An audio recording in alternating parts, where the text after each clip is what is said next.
오늘의 말씀은 이사야서 43장 18절 말씀입니다. 이사야 43장 18절의 말씀입니다. 우리 한 절 말씀이니까 앞에 보고 다 함께 큰 소리로 봉독하도록 하겠습니다. 너희는 지나간 일을 기억하려고 하지 말며 옛 일을 생각하지 말아라. 아멘. 여러분들이 오늘은 기억할까요? 잊을까요? 기억할까요? 아니면 잊을까요? 라는 제목으로 함께 말씀을 나눠보려고 해요. 오늘도 우리는 한 해를 정리하는 방법에 대해서 고민해보려고 해요. 혹시 여러분은 2024년을 지내면서 가장 기억에 남는 일들이 있나요? 쉬운 기억에 남는 데 있어요? 네. 어떤 게 있어요? 그러니까 네. 달팽이 받았던 일. 달팽이 받았던 일. 맞아요. 이렇게 CU처럼 사람마다 2024년을 생각할 때 기억에 남는 일들이 하나씩은 있을 거예요. 그러면 반대로 이 일은 내가 절대로 기억하고 싶지 않다. 절대 기억하고 싶지 않은 그런 일들도 있겠죠. 감정적으로 우리를 너무 힘들게 하거나 우리를 괴롭게 하는 일들은 기억하고 싶지 않은 일들이 될 거예요. 이렇게 우리는 연말이 되면 지난 1년간 있었던 일들을 돌아보고 기억하는 시간을 가지게 돼요. 그럼 우리는 고민을 하게 되는 거예요. 방금 말했던 것처럼 기억을, 우리가 가지고 있는 기억들을 분류하고 정리를 하기 시작하죠. 이건 내가 평생 기억하고 싶은 일, 이건 당장이라도 잊고 싶은 일, 아니면 이건 그냥 있으나 마나한 그런 기억들, 이렇게 분류를 하는 것이죠. 그러다 보면 우리는 기억이란 도대체 뭘까? 나는 도대체 어떤 일들을 기억하고 어떤 일들을 잊어야 할까? 이런 고민을 하게 되는 것이죠. 이런 고민 때문에 기억에 대한 뭔가 지혜를 얻고자 우리는 성경을 펴기도 해요. 우리 다들 그렇게 하잖아요. 고민이 있으면 성경을 펴잖아요. 놀랍게도 성경에서도 기억이라는 단어를 참 많이 사용하고 있어요. 구약 성경, 그 성경의 절반 중에 그 앞에 성경은 히브리어라는 단어로 쓰여 있거든요. 근데 이 구약 성경 전체 중에 이 기억이라는 히브리어 단어를 사용한 구절은 몇 구절이나 될까요? 한 구절? 놀랍게도 229절이 있어요. 어떻게 보면 다행이겠죠. 이렇게 많이 기억이라는 걸 다루고 있다면 우리는 거기에서 어떤 교훈을 얻어내기 더 쉬울 테니까요.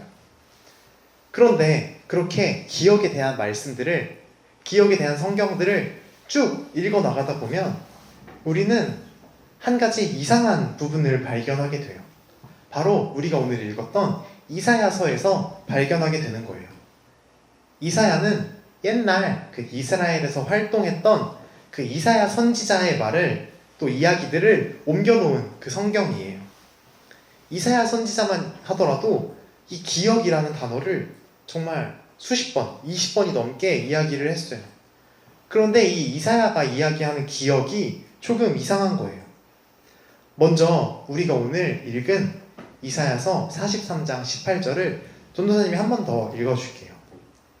너희는 지나간 일을 기억하려고 하지 말며 옛 일을 생각하지 말아라. 그리고 조금 뒤에 가서 이사야서 46장 9절을 한번 다 같이 읽어볼까요? 너희는 태초부터 이루어진 일들을 기억하여라. 나는 하나님이다. 나 밖에 다른 신은 없다. 나는 하나님이다. 나와 같은 이는 없다. 아멘. 이사야 선지자는 처음에는 옛날 일을 기억하지 말라라고 했다가 뒤에서는 그 옛날 일들을 기억해야 한다고 이야기하고 있어요. 이 부분을 우리가 어떤 문맥과 이 의도를 생각하지 않고 보면 그냥 몇 장 사이에 말을 바꾼 것처럼 보이기도 하죠. 그러나 사실은 그렇지 않아요. 오히려 이사야 선지자는 기억의 다양한 모습에 대해서 말을 하고 있는 거예요. 어떨 때 무엇을 기억해야 하고 또 어떨 때 무엇을 기억하지 말아야 하는지를 우리에게 잘 설명해주고 있는 것이죠. 그래서 오늘 우리는 이사야 선지자가 말했던 이 기억의 다양한 성격들을 배워보려고 해요. 그리고 그렇게 기억에 대해서 잘 배우고 우리의 1년을 돌아볼 때 우리는 우리의 1년이 더 잘 정리되는 그런 경험을 할 수 있겠죠. 여러분, 우리 먼저 이사야 선지자가 살던 배경에 대해서 배워볼 거예요. 이사야 선지자가 살던 시기는 어떤 시기였을까요? 당시에는 이스라엘이 둘로 찢어진 시기였어요. 슬프지만 지금 우리가 살고 있는 대한민국처럼 이렇게 둘로 나뉘어져 있던 거예요. 그런데 이사야는 남쪽의 사람이었어요. 남쪽에 살고 있던 사람이었어요. 그런데 이 북쪽 나라는 아시리아라고 하는 정말 큰 제국한테 이미 멸망당하기 직전이었죠. 그럼 저 북쪽 사람들이 위험하면 남쪽에 있는 사람들은 어땠을까요? 남쪽에 있는 사람들도 하루하루가 불안하고 정말 위태로운 일상을 살고 있었어요. 게다가 이 이사야는 예언자였는데 어떤 예언을 했냐면 이 남쪽 나라도 머지않아 저 바벨론이라고 하는 다른 나라한테 침략당해서 멸망당할 것입니다 라고 이미 예언을 한 상태였죠. 멸망당하는 것도 모자라서 우리 많은 사람들이 바벨론으로 끌려갈 거예요 라고 이렇게 예언을 했어요. 마치 옛날에 이스라엘 사람들이 이집트에서 노예 생활을 했던 것처럼 또 우리 노예로 끌려갈 것입니다 하고 얘기를 한 거예요. 그러나 이사야 선지자는 바로 이어서 그래도 하나님께서 언젠간 저 바벨론도 물리치시고 우리가 다시 회복될 것입니다. 우리가 다시 이 땅으로 돌아오게 될 것입니다 라고 구원의 약속 또한 했었죠. 그리고 그 구원의 약속을 하는 부분이 바로 우리가 오늘 읽었던 이사야서 43장이었던 거예요. 이사야 선지자는 이런 맥락에서, 이런 배경에서 이전 일을 기억하지 말라라고 한 것이죠. 그런데 놀랍게도 이사야 선지자가 기억하지 말라고 했던 그 옛날 일은 바벨론이나 다른 나라들에게 공격받은 그런 일이 아니에요. 그 이전 일은 뭐냐면 하나님이 이스라엘을 이집트로부터 구원해냈던 그 사건을 이야기하는 거예요. 그러니까 이사야는 지금 이스라엘 민족에게 정말 중요한 사건이었던 출애굽을 기억하지 말라라고 하는 거예요. 그 이유는 우리 19절에 바로 등장합니다. 전사님이 읽어줄게요. 내가 이제 새 일을 하려고 한다.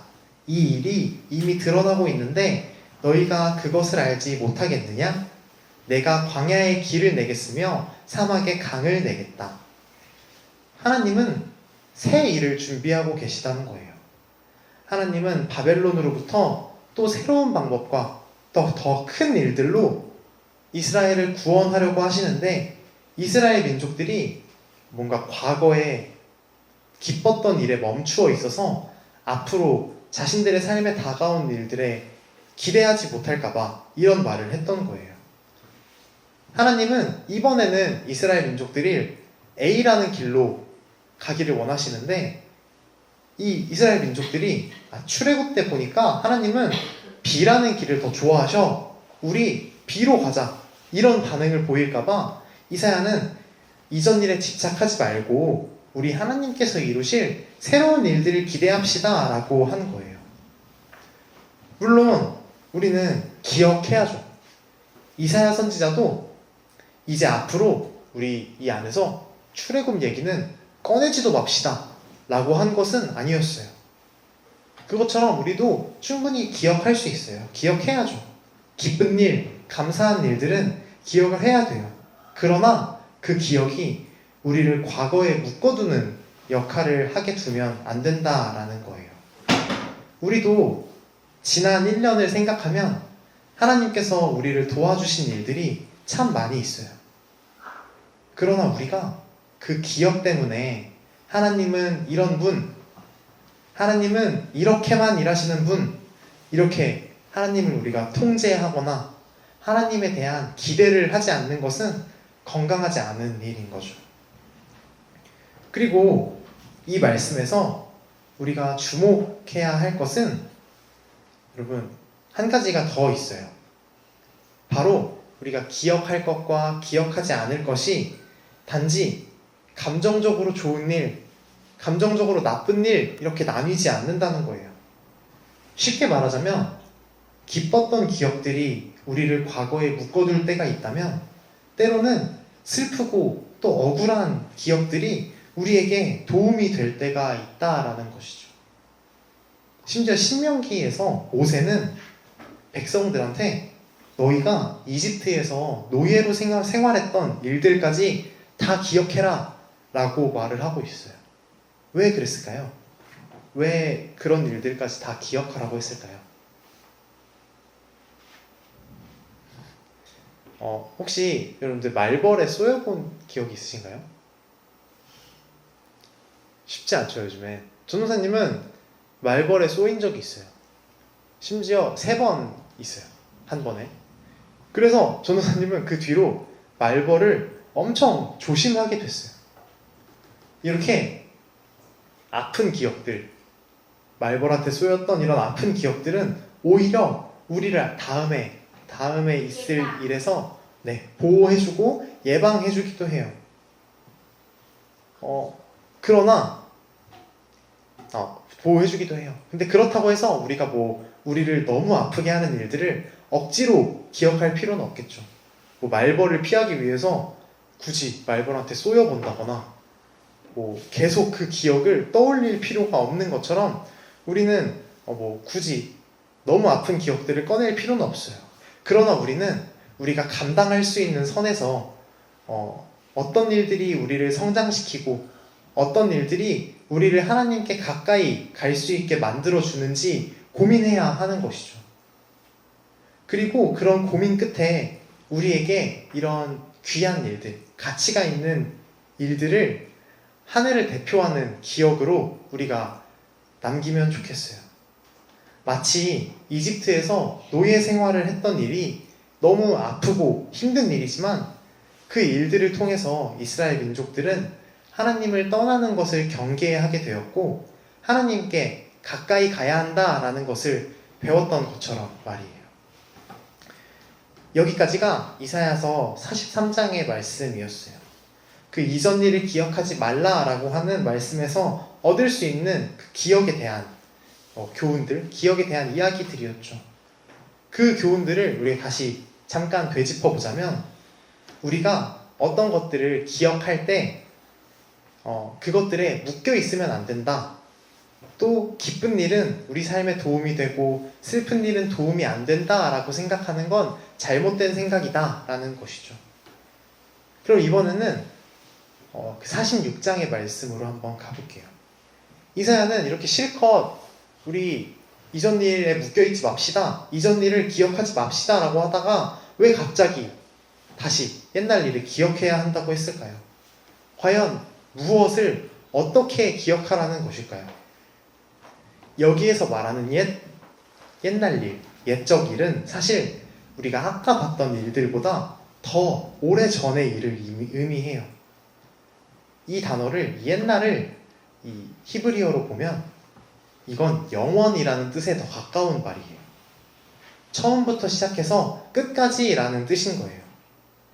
그러니까 이사야는 하나님이 우리를 처음부터 계획하셔서 만드셨고 우리가 자라나는 동안 함께 하셨고 또 우리가 웃을 때, 우리가 울 때 언제나 함께 하셨다, 그 일을 기억하자라는 거예요. 그러니까 어떻게 보면 이사야가 기억하라 라고 한 것은 하나님 그 자체인 것이죠. 하나님과 그 하나님께서 우리와 영원토록 함께 하신다는 것은 우리가 꼭 기억해야 하는 일인 거예요. 우리는 이사야가 말했던 것처럼 기억에 남기지 말아야 할 일들도 있고 기억에 남길지 말지 우리가 선택할 수 있는 일들도 있지만 하나님만큼은 우리가 다른 선택권이 없이 꼭 기억해야 하는 거예요. 아까 이야기했듯 우리 1년 동안 우리에게는 참 많은 일들이 있었을 거예요. 그러나 그 많은 일들을 지나는 동안 하나님은 우리와 쭉 함께 하셨다. 하나님은 우리와 항상 옆에 계셨다라는 사실만큼은 우리가 잊지 않았으면 좋겠어요. 여러분, 결국 이사야 선지자는 이렇게 기억에 대해서 많은 것들을 설명하기 위해서 옛날 일을 기억하라고 했다가 기억하지 말라고 했다가 한 것이에요. 우리도 그 가르침을 통해서 여러 가지를 배웠잖아요. 먼저 우리는 기억하되 과거에 갇혀 지내면 안 돼요. 좋은 기억과 추억으로 남기고 또 새롭게 우리의 삶에 찾아오신 하나님을 기대해야 하죠. 그리고 아까 이야기했듯이 좋은 감정이 남은 일들만 기억하고 나쁜 감정이 남은 일들은 다 지워버려도 안 돼요. 우리는 다양한 기억들을 통해 하나님께 가까이 갈 수 있어요. 그리고 마지막으로 우리가 다른 많은 것들을 잊더라도 한 가지 꼭 기억해야 되는 것이 있어요. 그게 뭐라고 했죠? 바로 하나님. 하나님께서 1년 동안 우리와 함께 하셨다는 사실은 우리가 잊으면 안 돼요. 우리가 이렇게 전 세계에서 하나뿐인 올리브 교회라는 곳에 모일 수 있게 된 것도 다 하나님 덕분이지 않습니까? 그래서 전도사님은 올 한 해도 하나님께서 전도사님과 또 우리와 이렇게 함께 하셨다는 것을 믿고 있어요. 비록 우리의 삶에 슬픈 일도 있고 아픈 일도 있었지만 분명 그때마다 하나님은 우리와 함께 슬퍼하셨고 우리의 손을 잡아주셨고 우리의 기쁜 일에는 우리보다 훨씬 기뻐하셨어요. 그러니 우리 하나님만큼은 꼭 기억하면 좋겠습니다. 그래서 우리 이렇게 배운 기억의 방법들, 이사야가 이야기했던 우리가 어떻게 하나님을 기억합시다 라고 했던 이 기억의 방법들을 통해서 우리 올 한 해를 잘 정리하고 또 다가올 내년을 소망하는 그런 어린이들과 우리 선생님들과 올리버들이 다 되기를 소망합니다.